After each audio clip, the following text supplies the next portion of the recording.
again. It's weird, isn't it? 60 years later, or whatever number of years, I hate to think, that we're coming out with another archigram. And I think I want to give a bit of almost fairly serious background reasoning or information, rather than just exuberantly saying, buy the book, here it is, it's colored.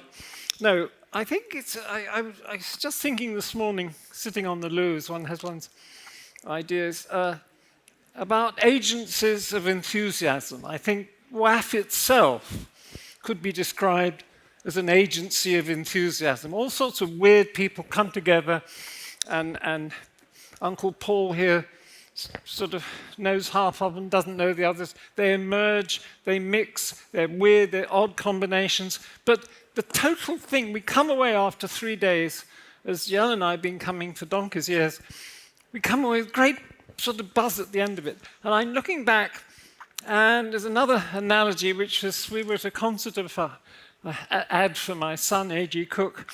We were at one of his concerts the other night in London, and Ricardo Dostos, who appears in the magazine, turned to me and said, you know, we miss that enthusiasm. These kids, these guys who now have this music collective, PC Music, and they all get together and they have different sort of voices, male, female, sideways.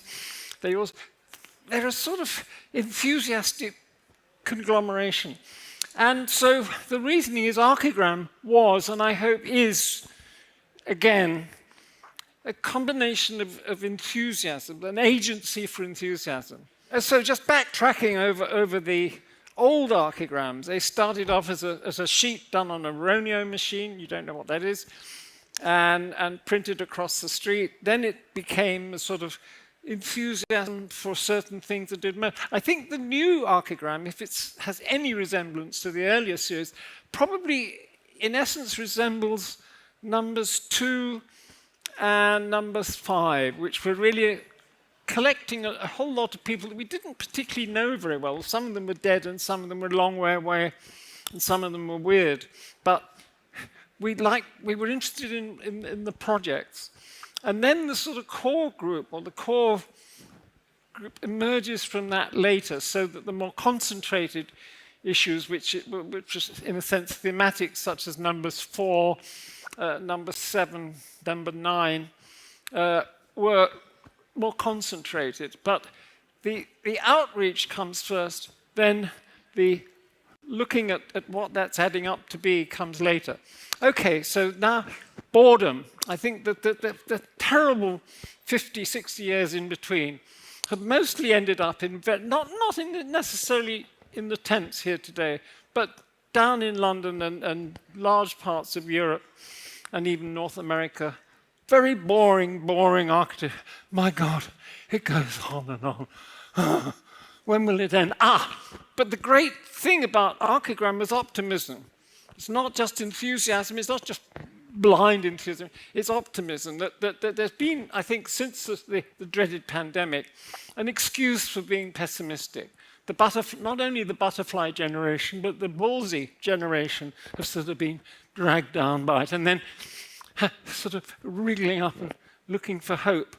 No, we never lost. I did some of my best drawings during the lockdown. To hell, you know. Sat in the garden, did drawings. Quite restful. So archigram is about futures, but it's also about inventing. It's also about. So I make no apology for putting some of my own fairly recent. I'm not only wearing it, but I'm drawing it and combining it and looking at it again, rolling it over. But the key thing, I think, is in the detail, what it says here about drawing. Drawings are exciting. Drawings can be wayward. That's very important. Drawings can be very, very precise, also important. And drawings can be prescient. Doodles, which is really what I think drawings are sometimes direct, spontaneous link to much of the material that follows. Yet doodles can often be unencumbered, that you just doodle them and roll on. So maybe archigram is a collective doodle. And if that's the conclusion that you come to too, I will not be displeased. Experiment, of course, lies at the core always. And somebody like Natchard, close friend and sometimes colleague, makes for many years and still is making strange machines. He doesn't want me to tell you this, but he's an expert on cladding systems and worked for GMW for some years on cladding systems. But he's left that. Has he left it behind? I'm not sure. He now makes machines that spray paint. He makes machines that look at dioramas, that are very precisely interested in the landing of the point of a drawn piece or drawn dot. And then it revolves back because his machines, of course, that enable this are architectural pieces. And there was a movement in recent years in a certain part of the London scene, which was to do with in a way, to do with gadgetry, to do with the wonderful in-word at the time was device. A device is something that does something or enables something. It doesn't necessarily end up as a building, but it has all, in a sense, the prototypical qualities of a building. And that is the king of the device, and the evacuated stomach, if you will. So that's another conversation. Now, one of his heroes, and one of the old Archigram groups, still alive and well and drawing up there in Rhode Island, is Michael Webb. And I was rereading the text. By the way, this Archigram, I looked at the differences, trying to look objectively at the differences between this Archigram and the earlier ones. There's far more chit-chat, there's far more writing. And as David, my publisher, keeps saying, it's actually some of it's really very serious writing, even if it's on colored paper, etc., etc. Far more writing, and of course far more girls in it than there would have been 60, 50 years ago. But Mike Webb is also possessed by another attitude towards time. The generator of the projects shown in the mag is actually early constructions for the extension of the building. And he writes here about the fact that all of us in Archigram way back used to keep saying a lot of buildings are much better halfway built than the final object. We were always talking about things with scaffolding on, evacuated space and so on. And he comes back to that and says, okay, here is a process of housing where the machine for fabricating pieces of the housing is rolling along at the side of the whole strip. And it's producing, as in a little way, those who have a long memory will know Mike Webb's Rent-A-Wall project. This is really a kind of extended, refined, slightly abstracted extension of the Rent-A-Wall project. And in a way, although he's the one Archigram member who's never built anything, as far as I know, never worked except early days on Euston Station. We won't talk about that. But as himself has never built anything, but is more obsessed by the process of building than those of us who, from time to time, have done some building, which is intriguing. He sat there mostly in Rhode Island, sometimes in New York, drawing the extension of the extension of the extension of the detail of a process. And I guess you can either call that an intellectual exercise, a masturbatory exercise, or something where, you know, the pushes and pulls of the day, that when you are building something, things are moving too fast and involve so many issues that actually whether the process was correct, whether the intellectual sequence of the process correct, gets lost. You're just trying to get the thing built. And Mike was able to, I think, have this wonderful objectivity. And he's still at it, same age as me. And in the mag, we're able to put one of his beautiful, I mean, there's another paradox there, because he's talking about a sort of automatic process, but he is the graphic artist par excellence with the pencil and with the paintbrush. I mean, he's like an old master painter, which is, I love these paradoxes. Now, Eric Moss, I have to defend that building on the right, which was hated by prominent British critics. I saw it, Eric took us around it a few months ago, and it's a knockout. It's absolutely stunning. But in the mag, he moves aside. He knows probably that everybody reading the mag will know that building, the wraparound building. But he will talk more about, again, theory. I mean, Moss is an intriguing character because really he's a very literary animal, very literary philosophic animal. I think he has a literary degree before doing architecture. And yet he covers it in this sort of laconic throwaway language. He, too, is actually very, very precise. So this, I didn't intend it, but somehow this issue of precision comes into the story. This lady is sort of well known on the London scene for doing very slightly quirky, intriguing buildings, but very Englishy. But if you dig around, and I had to dig around, I had to almost force her to expose this project, which I sort of knew, that she has been a wild kid not so very long ago. And I'm intrigued by the fact that several of the people in the mag, as they started to come back to me, were doing things to do with the house. And I recall that in early Archigram days, we said, we have eliminated the house, we've bypassed the house, we've all gone into everything in mattresses and headphones. But actually, in the end, in a sense, we are in love with the idea of the house by dismantling it, by setting it up in the air. We're actually saying we want to, it's a pruning operation. We want to still be talking about houses, as my recent and highly talented colleague, Gavin. Another thing that comes in with not only the experimental house, but of course, again, is that sort of the London wing of drawing. A particular precise drawing that originates in hand drawing is not always actually hand drawing. Doesn't matter. It's to do with the line, to do again with the precise tweaking of position, which is something we used to talk about a lot in teaching.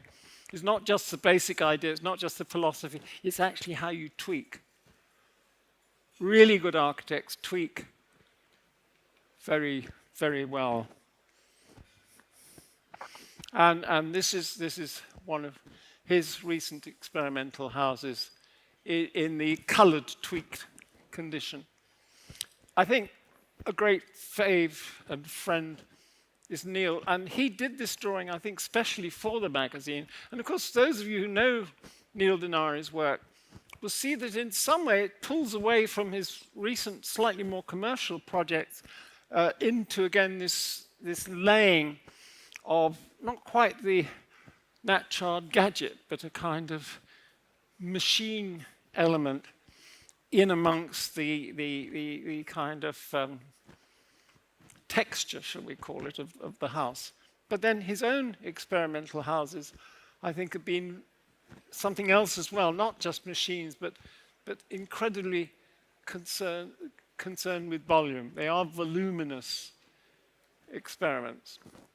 Another Los Angeles-based person who you may have know less, Florencia Pita, is one of the key teachers at SciArc. And she is the fruitiest of the fruity digital people, what I call the colored hedgehog school of SciArc. And her house, if you look at the plan, the basic plan appears to be very, very orthodox. And then it sprouts this peculiarity around it, which I think those of us who are not lovely Argentinians of a certain generation wouldn't dare ever do, because we'd have to explain, as English and North Europeans, we'd have to explain why it sprouts. Florence is above and beyond all that. She makes it sprout, for fuck's sake. Marcos, another, Portuguese-German Londoner, who's been experimenting mostly with vegetation. He grows buildings. His experimental work is really physically growing matter. And then sometimes he pulls it in to this. By the way, what you're wondering what's on the left-hand side, that's a piece of an interview which I did with Katrina, who is Catherine, who is of ABB, who used to help subsidize this event, and actually they paid for the magazine. That's why we're able to do it at all. Marcos, therefore, has been making these actual objects which look into growies, hangies, etc., and then formalizes it around this house project, which is featured in the magazine. But there's another theme which, of course, is always sitting around that, which is the exploration of space. And I don't mean moon landing space. I mean space that we are actually in. And one of my old ex-students from Frankfurt days is another Argentinian. In fact, there's quite a lot of Argentinians sneaking around in the magazine, so it would seem. Not by intention, it's just they're talented. And Thomas Saraceno was a wonderful student whose project mostly at the Stadelschule was smoke. And then he's kind of graduated from smoke through to people in space, hanging in space, and wonderful mesh-like interiors. He's had some very, very, I think those of you who follow art shows, we were delighted when we went to see the art museum in Lisbon, done by Allah, that actually he was in the first show. So there we were with two people we knew, one who'd done the building, and one making a space within the space within the space. And he still has a sort of soft spot for architecture, even though he claims he doesn't do it. I think he's actually still doing it. Same with Marion Coletti. Now, Marion, when I did a book about drawing in the second edition, we had a long conversation which we published, where Marianne, who was my wife's student at one point, he said, I don't sketch anymore, but I sketch. And it was a weird conversation because I couldn't get my head. He said, I don't sketch with a pencil, I sketch with a computer. But his things always look so elegant that it raises again the question, what is the doodle and what is the sketch? And what does that mean creatively? Marianne's an amazing teacher, but also an amazing experimenter. You have to buy his book. I'm not here just to sell books, but by the way, it's worth buying. And he's now sort of combining the unlike with the unlike. So he's moved a bit off the sort of only the orthodoxy of the totally digitally produced thing, but he's become a scavenger, which I rather like. I rather like the adjoining conversation of the scavenger to do with the scribbler. Is the scavenger a kind of lateral scribbler? A bit of an odd conversation, this. I don't know where it's going to lead us. Whereas Cesare Battisti uses AI. I mean, let's all this fearsome thing about what is AI going to do, and is it going to, are we, I've been through about 2 or 3 iterations of whether what one does is lost and therefore irrelevant. I can't use the computer except for putting together lectures and letters. I can't, I can just about do the airbrush, and I can't sing very well. But nonetheless, you find something that is, as here, an instrument for what you can do. He goes straight to the AI and produces these weird things that I don't know whether to laugh or cry, but he had to be in the mag. I don't know the guy. He claims he was a student of mine. I don't remember him. Probably will when I see him. But I had to have him in the magazine because it's sort of itchy, provocative. Probably upset nearly everybody else in the magazine. I mean, a lot of these people don't know each other. You might think it's a little clique. The clique only exists in my head. And a lot of them probably would hate each other if they met each other, which is all right. Hanan, he's a force of nature. Hanan, I shouldn't mention the fact that he's the husband of Florencia, because their work is very different, but nonetheless happens to be. And at the moment, for his sins, he's the head of SciArc. And you're getting pissed off by education, as many people are, but he's still running SciArc. And some of his stuff, these wonderful characters, you see, there's no cigar in the picture. It's very unusual to picture of Hernan without the cigar. It's very important, that. But some of his stuff is quite disgusting. And he describes it as meat, M-E-A-T. He enjoys its meatiness and its juiciness and its I suppose it's controlled flamboyance. Although in the magazine he also puts a fairly, not looking straightforward, but actually a straightforward project, a competition proposal. Yeah, now I did include some commentators. I didn't want to have any of the crabby English ones. I think they've always been grudging. I think they were grudging towards Archigram. I think they were grudging towards Zaha. I think they were grudging towards almost anybody who was really, really interesting. They just like it all nice and quiet and pleasant and politically correct. So f them. And I got in some. Not that I don't think these are typically. I don't think any of these characters voted for Trump. But nonetheless, they are mostly Americans. Well, with the odd Belgian and the odd Canadian. But largely, I went to the enthusiasm that when I've met these people. Don't always agree with them, but they got balls and they're enthusiastic. They say funny things, which the mealy-mouthed English never do. So I put the Americans in there. Now, aesthetics, space and aesthetics. Aesthetics, of course, my wife uses a different term, but I use the word aesthetics. And it's interesting here, two people I have old, long-time friends, builders of many buildings. Tom is now in his studio around the corner from the Morphosis office most of the days, producing these artworks, which are based upon digitalized views of substance or vegetation, passing through, just for reference, not in the mag, I put some intermediary work, which I think is wonderful, these three-dimensional objects that he's been producing, which are folded.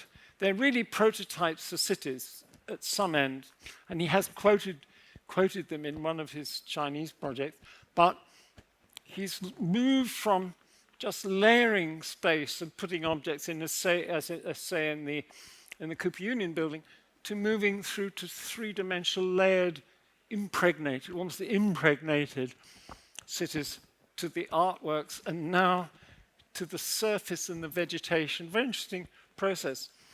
Another friend of mine who did, I think, a great graphic is another builder, who's Odile Deck, who builds proper buildings intricately, but occasionally just makes a graphic that actually in the mag you get Tom's picture and Odile's picture opposite each other, because I think they're extraordinary for people who are thought of as building architects and teaching architects. And I hope he's in the room. The Tezukas I've seen, maybe they're in the room. Hello. And despite the success, enormous success of the school building, they're still thinking of how to explode the school building, to go further than that lovely kindergarten does, and to explode it, and it's a sort of, again, this is completely, I think especially done for the mag, a scribble that moves it on to another dimension, whirling. And of course, just as in early Archigram days, Archigram project, which you dismantle the city in order to return to thinking about the city. It's this process of constantly dismantling and then rethinking. There's some rather different directions this time. I mean, Ecologic Studio, who do a lot of projects and appear in almost every biennale with experimental things to do with biochemistry, the edible bio-food, which tastes pretty bloody awful, but I like them and I eat it. And always include their two kids in the picture, using their structures and eating their bio stuff. They've moved on into talking about the city, and the text of this is really quite sort of scary. It's all about effluent. It's all about the waste coming out in Holland, and then how you re-swirl the waste, and the waste coagulates into some unpleasant kind of new new formations. And that becomes a kind of new bio-city. It's weird shit, but I love weird shit. I mean, why not? Now, this is one of my faves. Iles Engelis, a while back, discovered this guy doing a competition in Cyprus, because the Cypriots couldn't handle it. But Pedro, one of the youngest people in the mag, he's another force of nature. And he is from Madrid.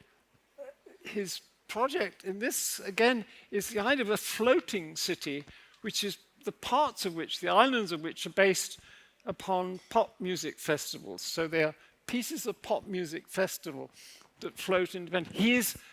He has done a degree in music before he ever did architecture, and I think this infuses his work. But I just go back to the Cypriot project, which was quite an extraordinary tour de force, and he's constantly coming second in competitions, which is always intriguing. I mean, the old Ron Hare and Warren Chalk were always coming second in competitions, which is how I ever got to know about them. So watch people who come second in competitions, often better than people who win them. And here he is still at it, this time in Berlin. I love these guys, and I was intrigued to see what they suggested. They would make a piece of city, but this is still one of my fave projects, the bicycles, which I did see in reality once in Hong Kong. An old friend from way back, not normally thought of as a sort of experimental person. I was just intrigued to see what she was up to now. And her, again, the text is very interesting to read. These, another, normally I put again a bit of a reference to the earlier work, which is very known, where the idea of collecting pieces of sort of plastic detritus and making it into a sort of children's city. And then their work in timber, which is very, very developed. They sit up there in Norway, and they have also started talking about re-inhabiting. And isn't it funny that the scribble is so similar to that of Ecologic Studio? Something's going on in the bending, whirling, material, drifty world. And then continuing the exploration of substance. So Izaskan writes about, here's another funny irony, she writes about drawing in black and white, yet the essence of Izaskan, another raver from Madrid, that her work is predominantly highly colored. But for the purpose, and she didn't know we couldn't print in color, because we can, but she wanted to talk about making things in black and white. Odd, intriguing. And Ricardo and Nanette, now finally, not just theoretical people, they've made a lot of publications in sort of serious architectural fringe magazines, such as Lebbeus Woods' one way back, and from the A and Pamphlet Architecture. But now they are starting to make things, not very far from here, actually, in Indonesia. They're making their first built structures. And again, it's this weird skin, not weird shit this time, but let's say weird skin phenomenon. I've included Vinka, who I regard highly as a leader of a school. I think she got Penn to be really, really good school in recent years. Now she's stepped aside, sadly. And it's done also, intriguingly, for the many people here from London, she's done a house in Primrose Hill, which none of the English architectural press seem to have noticed, though it's really an interesting one. But she's still also thinking about the theory, rather than just making the successful project, successful build. So here or there are people who are actually successful building architects who are still thinking out of the box.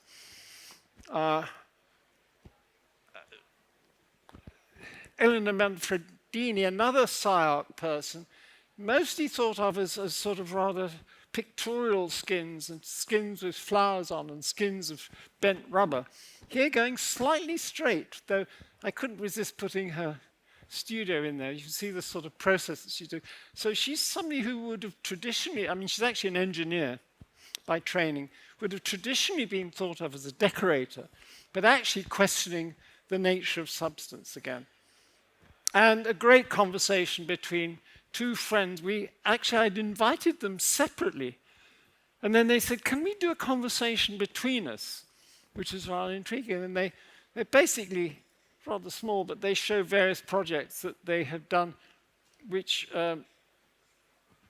Barry is the fruity, loudmouth Glaswegian, teaching in Penn.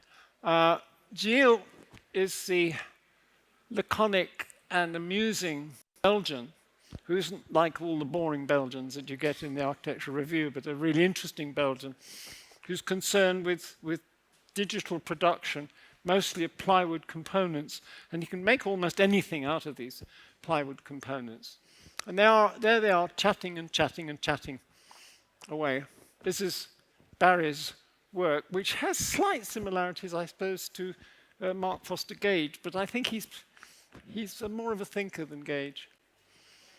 And the youngest head of an architecture school that I can think of, still in her 30s, is Silly Filak, who links with some of the other digital people because she came out of the Angewandterkunst and studied with Greg Lynn, and is doing stuff in this extraordinary, but not time to talk about it, extraordinary little pocket called Tallinn, Estonia, which is to be watched. In fact, if you work your way through the magazine, you'll see Tallinn mentioned 3 or 4 times by different people.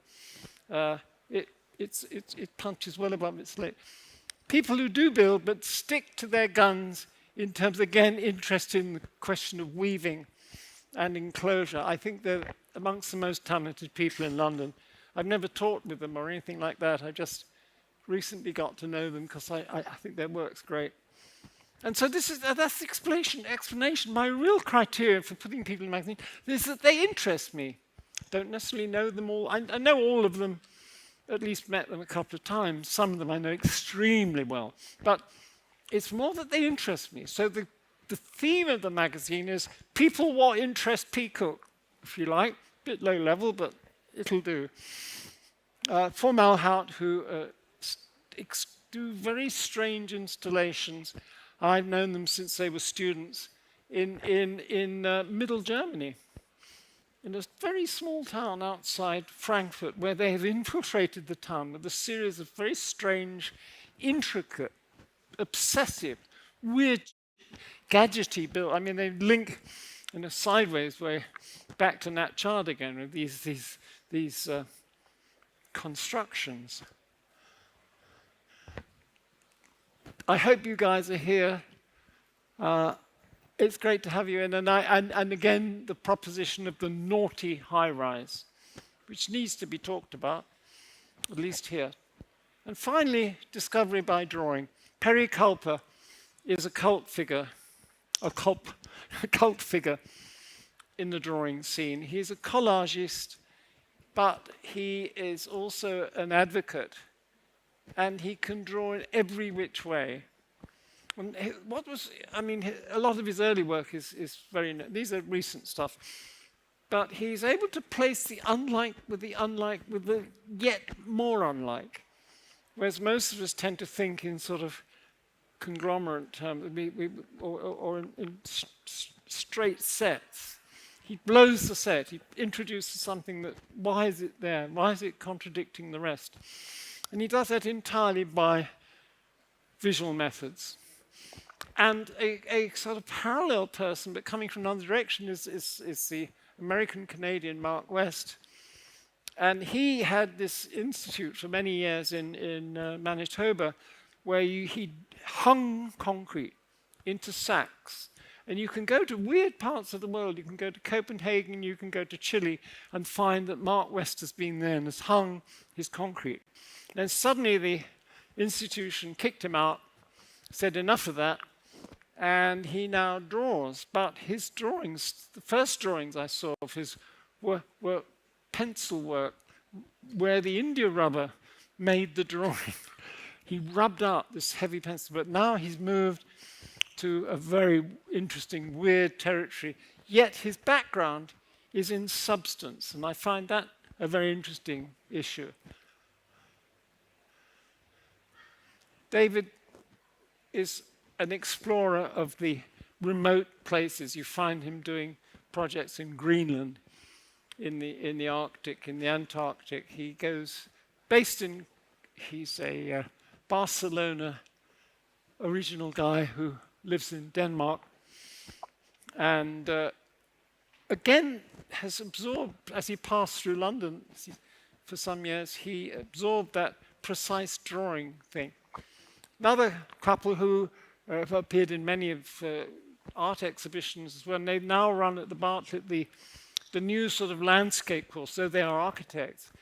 And they're concerned with the way in which we can survive by patches of reworked territory, but in this case, in this project, in terms of linear arrangements of that.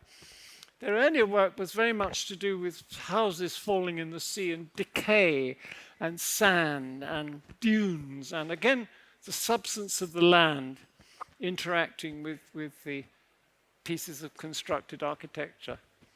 And here's just a lovely weirdo that Yell and I love when we go to Tokyo. Is Taki Suzuki, who just collects. He teaches in China, in Wuhan, but he's really a Tokyo person and a Kyoto person when we first met him. And he collects odd phenomena, ghosts and corners, and takes you to the spookiest places you could ever find. Anyway, I mean, if you're with Taki in Kyoto, it's a weird experience, full of strange things happening in the wall and odd seances. And he's an atmosphericist, if there's such a term. And the irony is that after all that, we live, the survivors, 3 out of the 4, within a kilometre of each other in Swiss Cottage. So we haven't moved on very much. And Dennis is writing about that period of time. David is collecting still, he's always been the collector of phenomena that make you feel slightly uncomfortable. And I'm just scribbling, and I couldn't resist at the end of the scribbling saying, well, I'm not doing this sort of stuff, I'm doing projects. This is my latest, which I did with Piercy and Company together as a joint thing between our office and theirs. And hopefully Mr. Tiran is going to be interested in it, it seems. And finally, it's about being cheerful.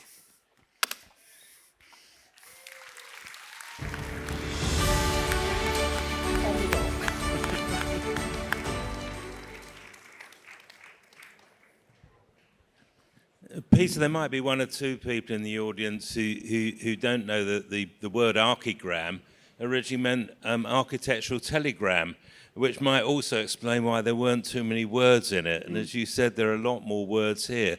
Can you tell us something? Having selected these people, they sent you their drawings, you then edited and designed and laid out? Well, we had a design. How did that thing work?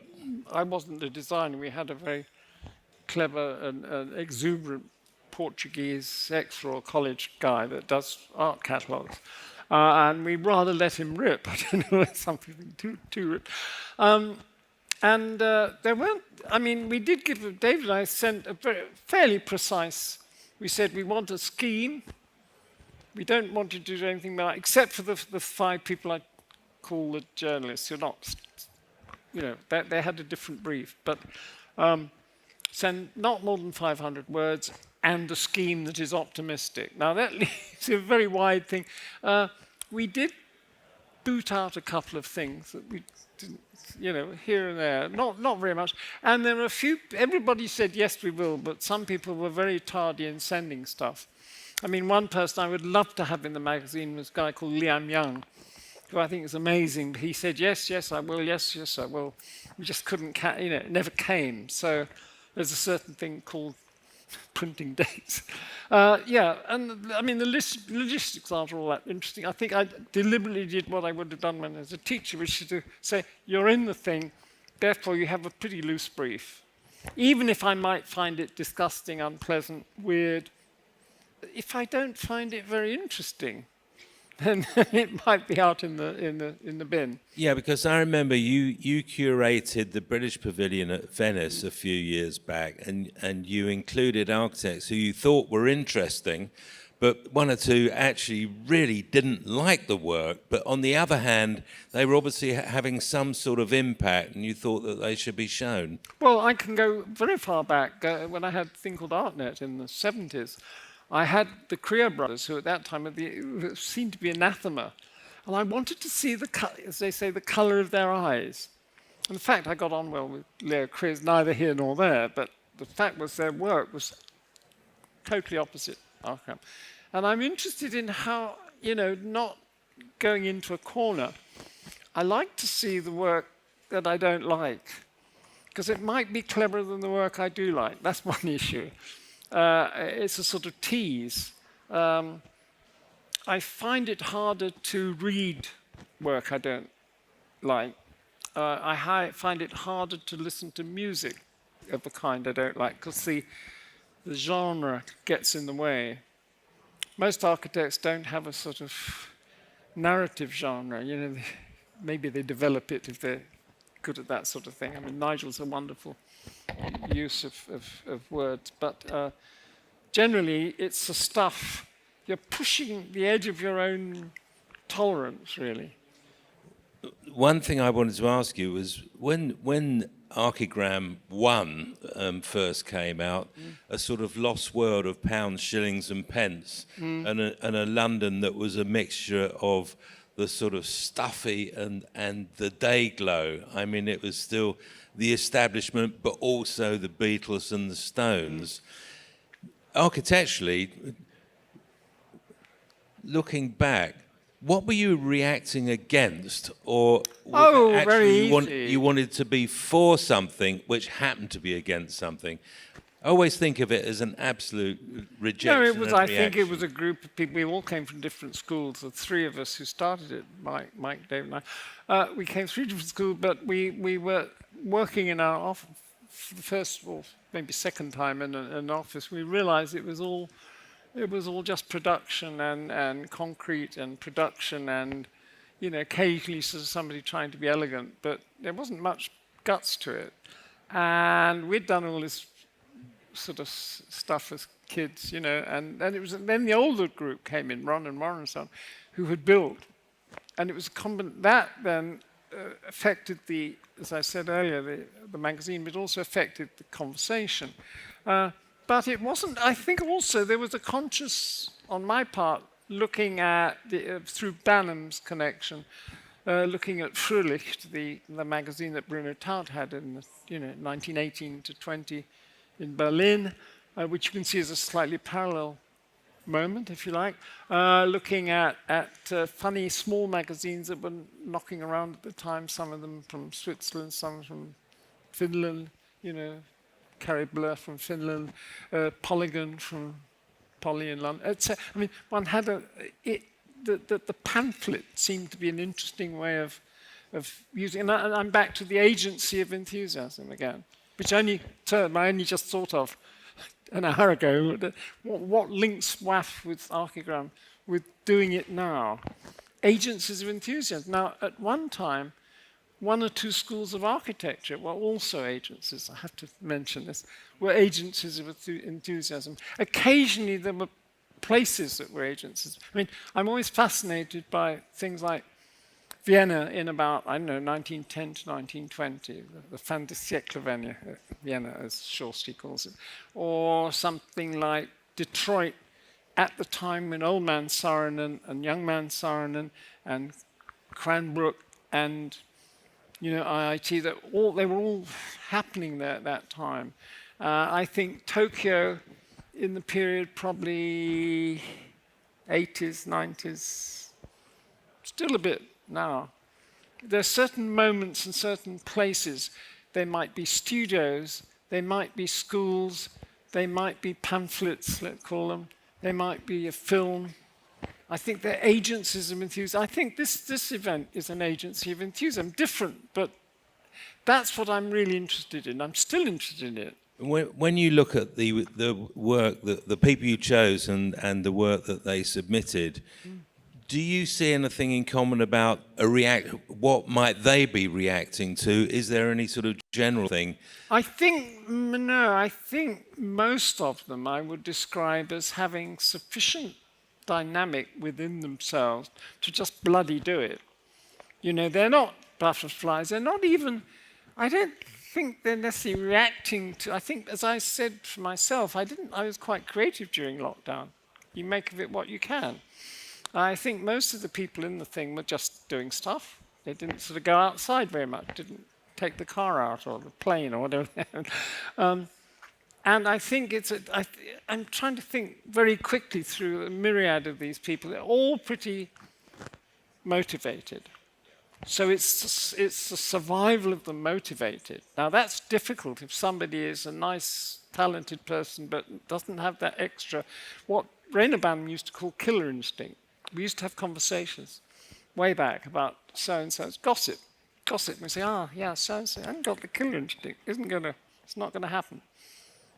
It's another long conversation which needs a few drinks to sustain it. But I think these things are linked. And speaking as a retired head of school and all that stuff, at best, when architecture schools were really dynamic, you could have this thing and it could run across dozens of people. You know, even the weakest in the room would get something out of it. And so it's sort of cri de coeur also. I wanted to sort of, in conclusion, get some thoughts from you about the nature of drawing. I mean, you were sort of speculating about, well, what's the difference, let's say, between a scribble, a sketch, etc. Do you see it as just a kind of spectrum and it might appear anywhere along there, or do you see definite categories of thing, especially with the ability to generate through AI and to Well, I think it's around? interesting. I mean, the Batelli thing is fascinating because I've seen it on Facebook and stuff, and I sort of said, you have to have this in for some reason. And then people say, oh, it's all AI. I said, okay, so what? I don't care what it's done with your toenail and a robot or whatever the hell. But I think that, I mean, Nigel and I were just having a quick conversation about sketchbook. I don't do sketches. I do occasionally do a sort of organizational doodle. One of the best sets of sketching I've ever seen was the late Jim Sterling. Mostly his tutorial sketches that he would do in Dusseldorf, because some of the Dusseldorf guys showed me them. They're always about armatures. And then this lead on to Tom Main. We've had a long conversation about Sterling's armatures, because if you look at Tom Main's buildings, they're to do with armatures.